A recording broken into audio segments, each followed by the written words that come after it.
Hello and welcome back. I am Randy Bueller, joined by my opponent in the last round, the reigning North American Vintage Champ, Brian Koval. Welcome to the show. How's it going, everyone?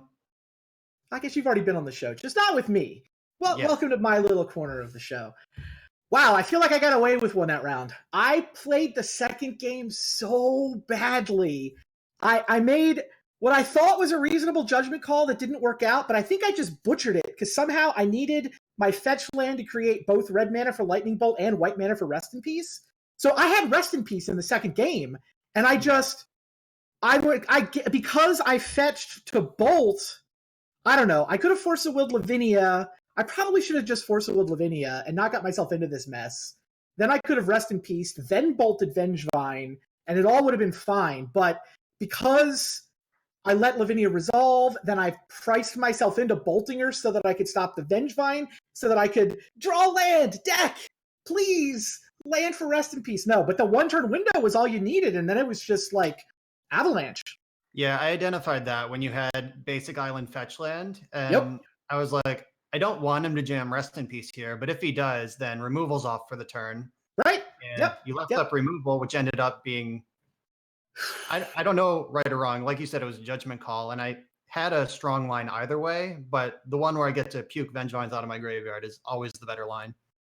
Yeah, and then game 3, I once again have the Rest in Peace, and my deck once again will not deliver a land. Oh my god. I had one turn, so the crucial turn, I have somebody's got commentary going. Is it maybe on your end, Brian? Mute the commentary if you've got it in a browser window or something.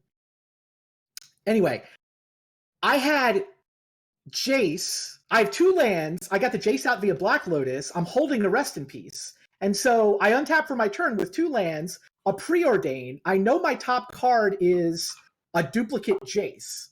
So rather than just play Rest in Peace, I figure I want to Preordain this card to the bottom anyway, the second copy of Jace. I'll see a fresh card. I can bottom it if it's not a land. So I see 2 fresh cards. Then I Jace to see 3 more fresh cards. And I'm like, I have 5 looks needing a land to be able to go third land, Windmill Slam, Rest in Peace.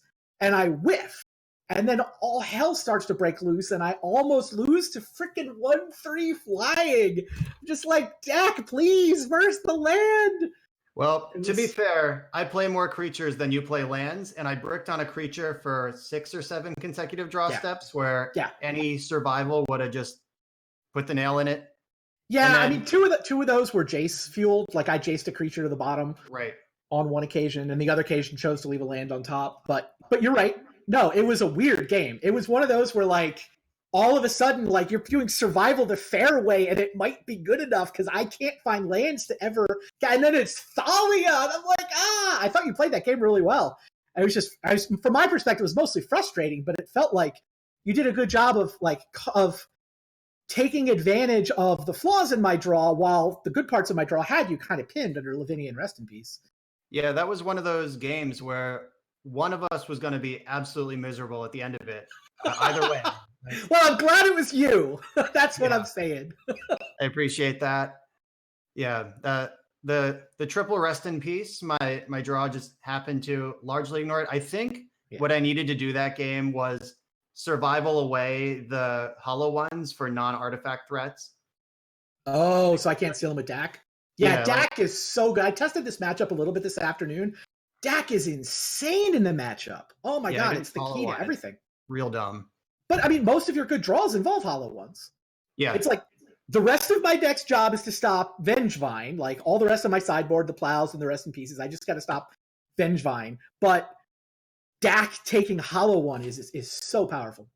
Yeah, and having Mentor, Dak, Redack in that order was exactly how you stabilize that game. And I think the way I stop you from stabilizing that game is by just getting rid of the hollow ones with survival, get a threat you can't steal, a threat you'll have to trade with. If I just got rid of that for a Vengevine, you would have had to throw your Mentor under the bus. That's probably true.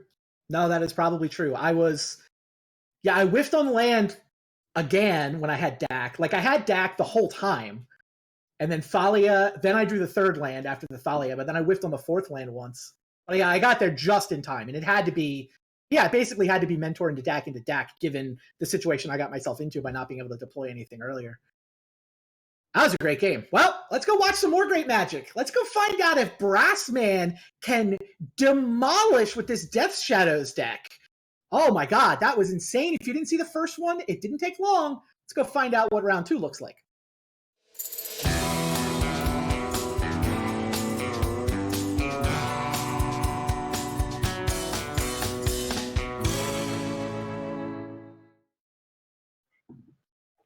All right, Andy Probasco and his Death Shadow deck are taking on Steve Menendian. Boy, you were on the receiving end of that beatdown in the first round, huh? Yeah, I was on the receiving end of a Mulda 4.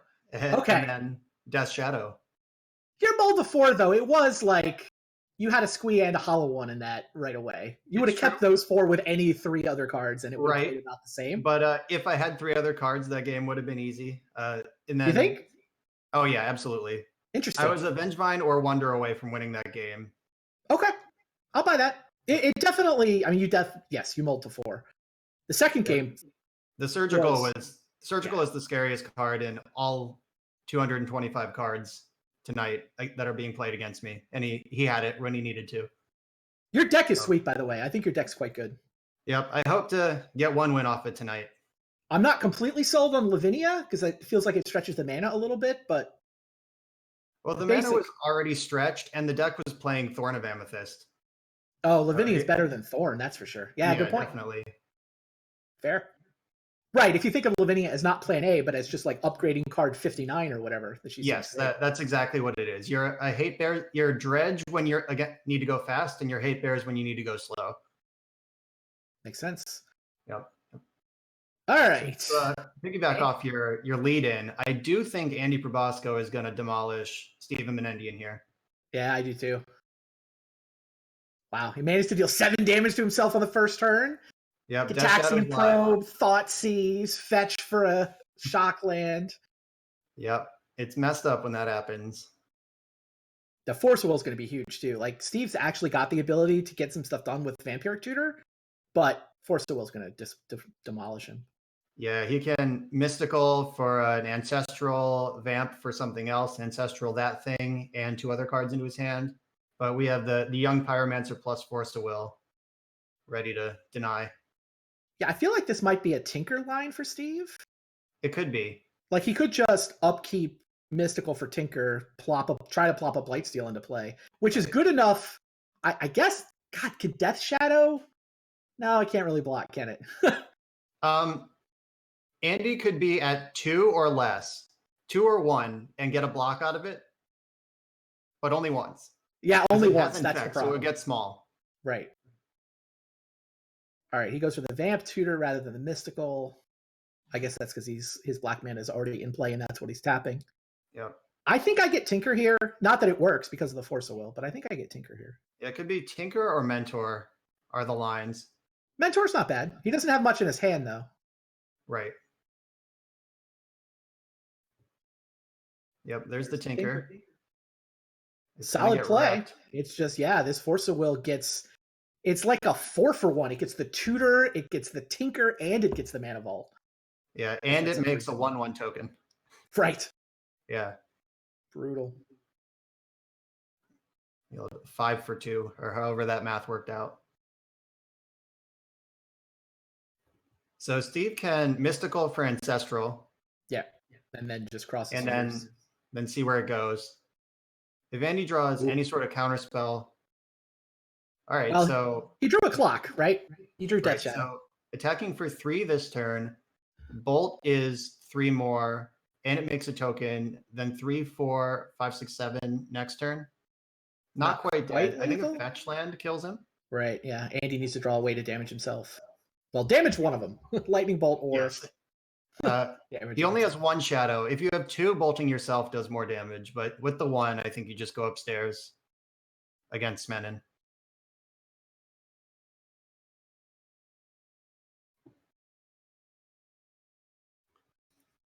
For what it's worth, having played a lot of PO, I don't like Vamp Tutor and Mystical Tutor in the deck. The card disadvantage on that is rough. Oh, balance. We forgot about Steve's main deck balance. All right, that's smart. It's going to That cost him is- a land, but now Still. both players are hellbent, basically. Yep. All right, so it's 2 lands and a Mox versus 2 lands. Nobody has any other permanents or Crazy. cards in hand. That lightning bolt was smart to get that last card out of. Yeah, it Steve's could hand. easily have been something much better than a Tolarian Academy. Yes. I think in the Battle of Blind Men, Andy is favored. You like Andy's spot here? He top I decks think better? I do, yeah. Given the Steve's complete lack of artifacts in play, I probably agree with you. Yeah, like PO is a dead draw. They're both full of cantrips, but Andy has some 13/13s in his deck. Andy also has more cantrips. Like the way Steve played all the broken stuff, right? He has a balance, he has a vault key, he has Tinker Blightsteel, and he got there by shaving preordains. There's no card drawing. There's none of the pay 2 life, draw 2 cards. And he's down 2 preordains. So he went max broken. I guess he can top deck Yogg-Will. That's got to be the single best top deck either one of them has. All right, there's his preordain. Yeah. Just because Andy was favored doesn't mean it's actually going to work out that way. It was a race from the top of the deck. What do you think of the state of Paradoxical Outcome these days? I mean, this is, dig through time off the preordain, plenty of fuel. All right, I suddenly like Steve's position. I liked it when he found the preordain, but yeah, now he's got to be a significant favorite. Yeah. Did you feel like, I think I saw you say on Twitter, you couldn't play Paradoxical Outcome this week, despite the fact that's the deck you won champs with. Yes. But Lavinia, you knew we were all going to play with the new toy, right? Yeah, I gave PO 0 consideration for this week. Makes sense. Yeah, I had both you and Steve on decent chance you'd play PO.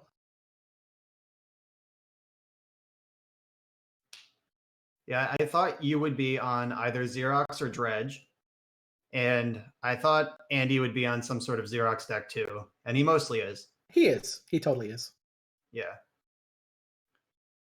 Then I thought Steve would be a lot techier than this. I thought he would have some Electro Dominance deck or like something super brainy and probably a little too complicated. But here he is with just regular PO. Yeah. I did think about Dredge. The problem with Dredge for me, 2 problems. One, Lavinia does annoying things against it, and I didn't want to have to figure out spells. Right, you don't get your Quell therapies, you don't get your Dread returns. So I didn't really want to play it into a bunch of Lavinias. I also knew that you guys would put me on decent chance of Dredge, so there's no way I was going to catch you guys with unprepared sideboards. Right.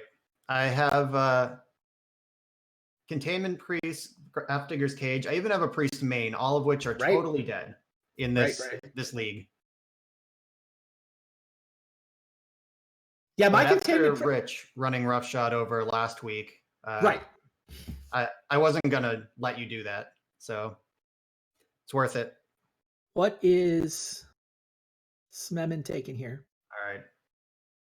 Need to get out my magnifying glass to see what these cards are. Yeah, I can't quite tell. Looks like Brainstorm, Mox Opal, Lotus Petal, Mana Crypt maybe, or Vault. There's a Divining Top. There's Mox at least Mox Ruby, Sensei's Top, Snapcaster Mage, and some other card. I think it was a Paradoxical Outcome. Okay. Yeah, Snap and Top seem good. Yeah, Top's going to be messed up here. I mean, he doesn't have the game won, but now, like, they're in a top deck war, and he's the one with the Divining Top. Plus, he gets to snap back something at some point. Right on time, Pyroblast. Sure. Yeah.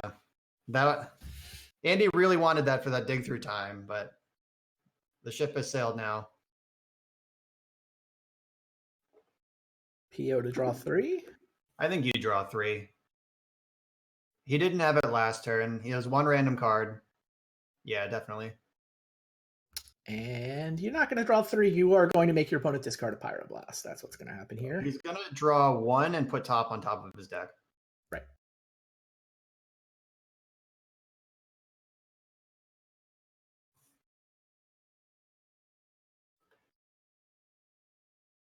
All right, so I think Andy needs a Snapcaster Mage now. That's his best draw. It's both a clock and a counterspell.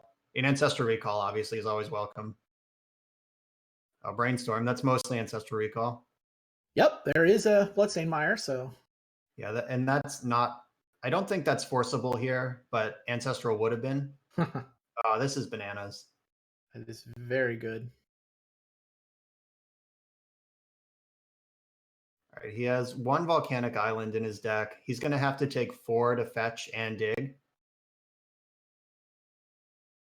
He knows his top card's a Preordain. He might just wait. I don't know. Maybe. Probably not. I think you I probably would want to...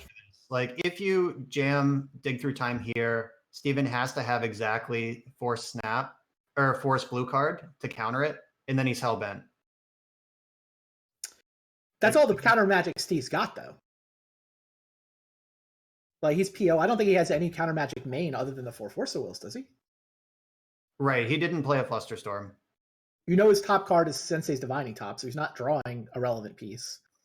I don't know. I think you're probably right. You probably Right, but if you're gonna cast Dig at any point, yeah, like, you do it now or you do it in response to top, so he can't top to look for an answer. Right. Like, it just now it's not going to get any better. Yeah, I guess you're right. Do you force if you're Steve pitching a snap? I think you have to. We know we're drawing top. Snapcaster has nothing particularly juicy. He could like snap balance and go around again, but balance isn't good if you snap it because he gets to keep Young Pyromancer. If he had a good Snapcaster target, I think I would have let that resolve, but he doesn't. So right. Oh, there's a Chain of Vapor Demonic Tutor. All right. Probably don't want to shuffle your top away. No, I think you need to just take your medicine and then draw D-Tutor next turn. I agree. Well, Steve's going to flip the top. Steve disagrees. He's here to be broken. What does he get, though? He's got no mana. You got to get Mentor, right? Or Yogwill? Is Yogwill even good? How can it not be? You get back the Tutor. You got the Yogwill. He's a little tight on mana. Right, Tolarian Academy. Yeah, Yogwill. All right, Preordain. Make it rain, Preordain. In retrospect, I like Steve's line of flipping the top there. I don't think you can afford to squander that mana if your card that you're demonic tutoring for is Yawgmoth's Will. All right, his Preordain found him a Snapcaster Mage. What does that do? Cast Thoughtseize. Oh, Thoughtseize! What a beating! Yep. Wow. If Steve was playing the Storm build, he could rip Tendrils here, but he's not. Single copy of Tendrils of Agony would be good enough, but... 0 Storm Natty Tendril is good enough. That's not going to do it. That's it. That was a cool game.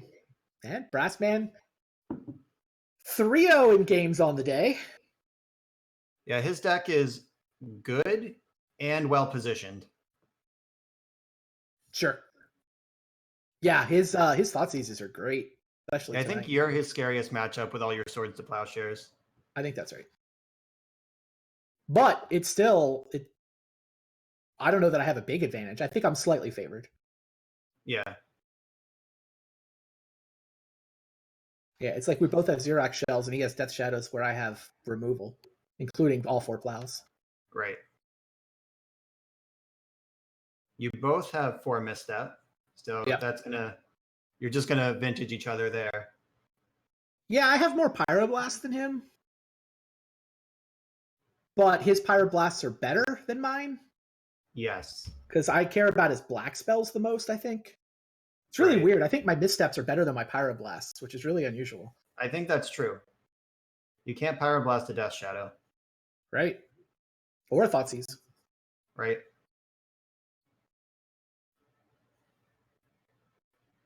Anyway, in this matchup, I don't know if sideboarding changes all that much. It's like Andy set his main deck up to be good in the matchup. Right. So Steve doesn't need to react. He just has to pull off his game plan, right? He left the tutors in against me, which surprised me a little bit. I often, in a blue matchup, take my tutors out so I don't get 2-for-1 by Force of Wills. Yeah, I definitely agree that those are not good. The card negative tutors. Right. Oh, the perfect hand, the Tinker Blightsteel. What we dream of. That is a very easy mulligan. Yeah, this hand is completely unplayable. I mean, it has a Vamp Tutor. It's not completely unplayable, but it's pretty close. It's pretty close. The Black Lotus is both the mana for the Tinker and also the only artifact. Yeah, right. Garbage. And we have 2 copies of Your Only Legend. So right. We're already on 6. Already on 5 if you count Vamp Tutor. He obviously still likes the card. Blightsteel. He chose to leave it in again here, so he thinks his goal is to go broken. It's fun when it works. I don't think the EV works out.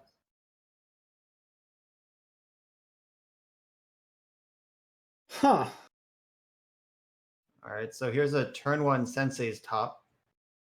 Yeah, he doesn't ever get the Opal active, right? Because he can't cast the top without sacking the Lotus. Right. There's a Demonic Tutor, though. Yeah. He DTs for some, like, a Pearl or a Mana Crypt, and then balances to almost nothing? Balances to 1 card?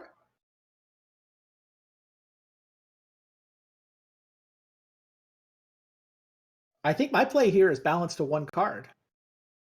That probably makes sense. I mean, I don't know if he can get off a Paradoxical Outcome first. I don't think he can. I think you get... Oh, he sacks for white mana. Oh, he's just... I guess it works either way. No, yeah, DT for a Mana Crypt. DT for a Mana Crypt first. It's so much better. Like, he has no mana next turn. Yeah, this was super aggressive. Now what does he do? He needed... His mana would have worked, right?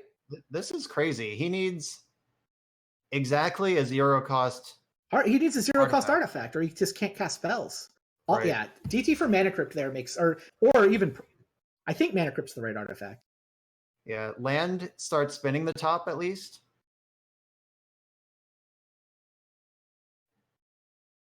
Oh. What a master. We can tutor for Ancestral now. Sure. And he's ready for that, though. You could also get Academy and just try to PO. Oh, yeah, he can't do it this turn, right? Not this turn, no. Next turn. Next turn it's draw 4. Plus it's more mana later. Yeah, I like Academy. And Academy, he hasn't played a land yet, so he can spin his top also if he gets Academy.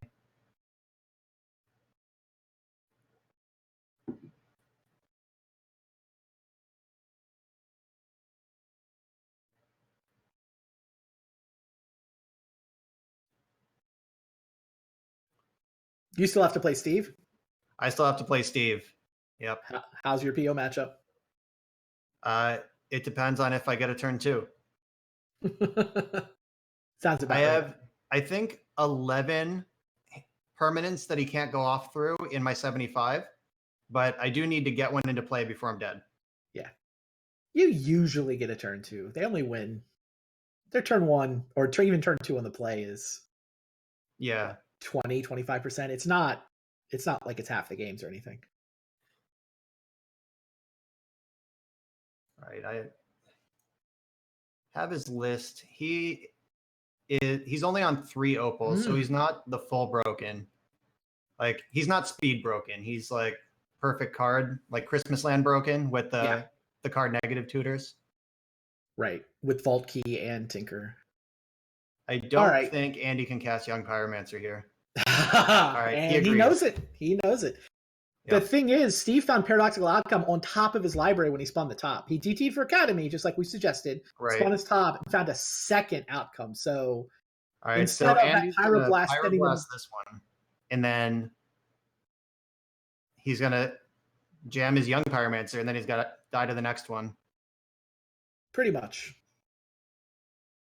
Wow, Steve's worried enough about Pyroblast that he's not gonna set up. No, there it is. Okay, he is gonna draw a card with the top.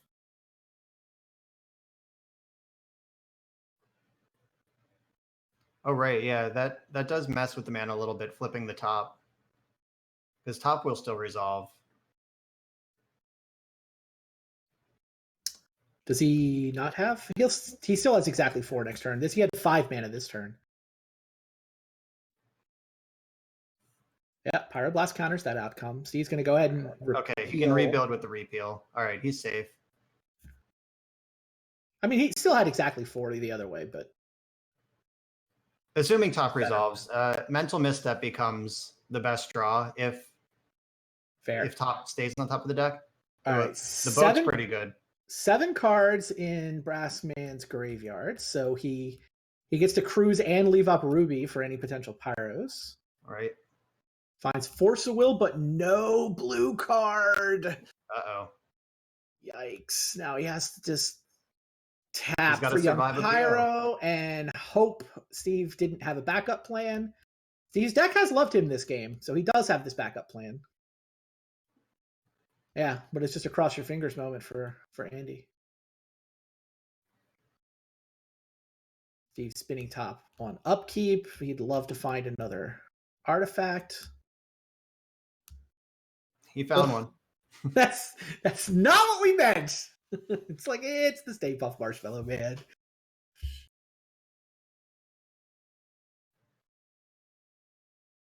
All right, so Steve can't Tendrils because he doesn't have it. He could Mentor or Vault Key. Those are his wins.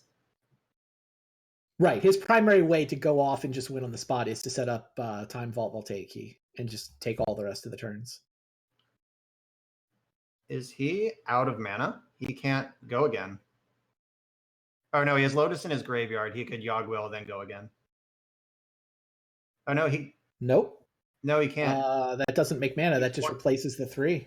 Right. And he needs to cast the top to get Metalcraft again. So he's 1 mana short from doing anything else this turn. He's got Force the Will blue card. He's got a Yogg Will for later. Yeah, he does have to say go, though. You're right. Andy can still... It's going to be tough for Andy to get back in this, though, given that Steve now has Force of Will and a Force to pitch to it. Yeah, I think you just replay the top and... You have to say go. So do you Vampiric Tutor in the upkeep? I think you have to. What do you get? Ancestral or a counterspell?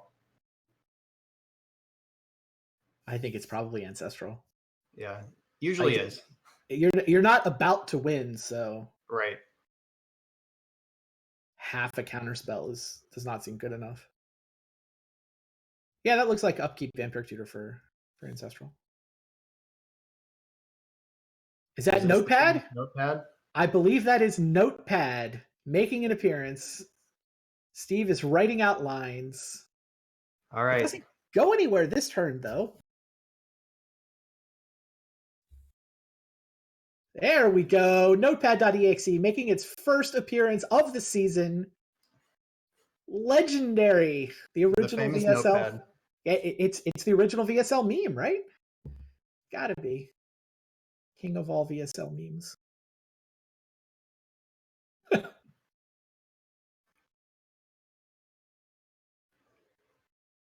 Oh, he thinks he can use the repeal to turn a profit? That's the lines he's trying to sketch out. He's trying to figure out if Yawgmoth's Will for the repeal gets him anywhere, but feels like it's all next turn. Unless the top of Oh, he's thinking about next turn already. Yeah, okay. Yeah. Yeah, don't you want to top and see your draw step before you start with the Notepad? I do. Yeah, the audience probably does too. Yeah. Although anyone playing the VSL drinking game was probably happy to see Notepad make its appearance. All right, here's the Vampiric we were expecting on Andy's upkeep. Yep. And here comes the Ancestral we all are waiting to see. So if you're Steve, do you force the Ancestral or force the counter spell that he draws? It's a fair question. Like this could be a bait Ancestral and holding up Pyroblast, but he had it up He didn't tap out last turn. If he had Pyroblast, he would have cast it. So it's off of Vamp Tutor. I think you probably force the Ancestral. Yeah, I think you have to. Especially with a young Pyro running, where the random cantrips he draws on the Ancestral starting to cut into a turn on the clock. Right. And you have an easy blue card to pitch in the second force. Precisely. If my only blue card was PO, I would let that resolve, I think. I agree with you. Yeah.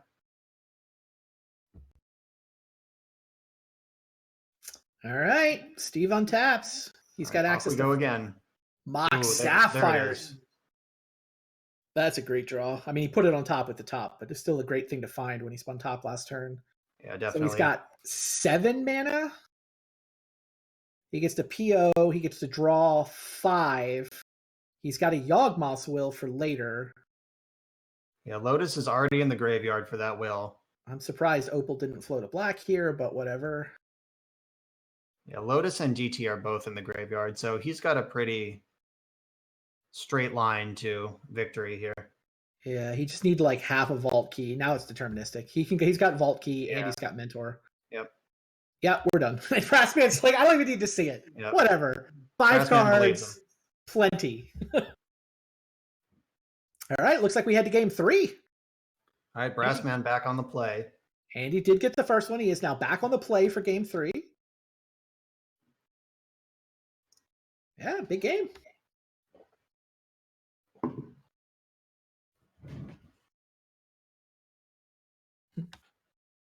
Love looking at all of the graveyard hate cards I kind of forced into everybody's sideboard. I take credit for those ley lines. Yeah, that was you. 100%. There's a Jailer. That Tabernacle, that's probably for you too. Some of that splashes onto your survival deck a bit, I guess. A little bit. Did he bring it in? I obviously wasn't watching. I didn't look close enough to answer that question. Yeah, How did you think I was going to sideboard? I wound up not bringing in Containment Priest. I'm not confident, but I did not bring them in because I didn't feel like they did enough. Yeah, I mean, it's like all they stop. Right, all they do is they stop the velocity or deck versus hate cards. So also blue card count is relevant. Like I need to force a Will of Survival if it comes down early, and it's definitely. Like Containment Priest is only good if you're able to put a bunch of Vengevines in the graveyard. But if you have a survival running to put a bunch of Vengevines in the graveyard, you can just beat me with the other dorks through a Containment Priest. So yeah, Priest and Rest in Peace are not a combo. Right. Very redundant effects. Yeah, so I brought in all the Rest in Peace, but none of the So Steve can jam Time Vault this turn, or he's going to know what he's up against, so he could.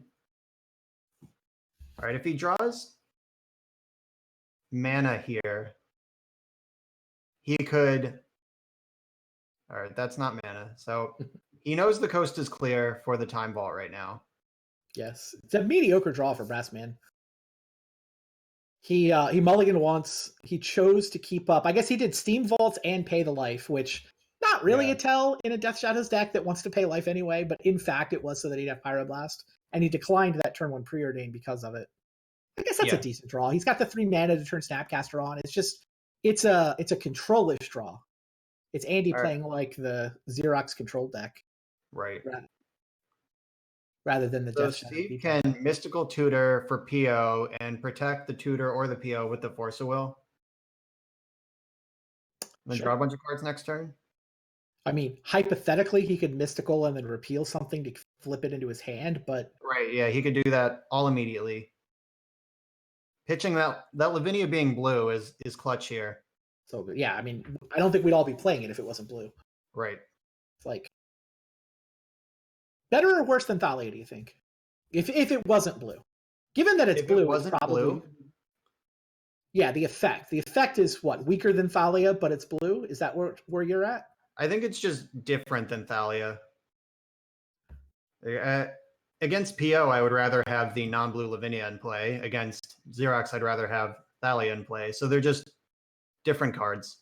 I'll buy that. Wow, he's going to Force a Will to defend his Mystical. Yeah. So many cards invested in this. And he saw the hand, though. It was just preordained. I can't see if Brassman topped or bottomed those cards. Wow. And Wow, Andy's he's just done. done. He knows mystical. It doesn't matter what it. Yeah, it just gets the key. It is in fact deterministic right there, right? Andy knows he's going to mystical for Tinker. He's going to Tinker for Voltaic Key. Andy is tapped out. Steve has seen Andy's hand, so that's why Steve invests the force of will in going for it there. And yeah, Brassman just knows he just was beat. Yep. Well, that's a big change. For a while there, it looked like Andy was just going to smash tonight, and it was looking good after that first game. I don't think this is a particularly great matchup for Steve, but they're both sitting at 1-1. Yeah, Steve's build that goes tight just hemorrhages card advantage to get something happening quickly. Turned out to be the plan, the winning line in both of the games that he won there. Fair point. Yeah, all worked out. All right. 4 matches down for the evening. We've got 2 left. Everybody's kind of, what we have? We have 2-1, 0-2, and a couple of 1-1s. So lots of record permutations still possible. Don't go anywhere. After this break, we'll be back with our 5th match of the night.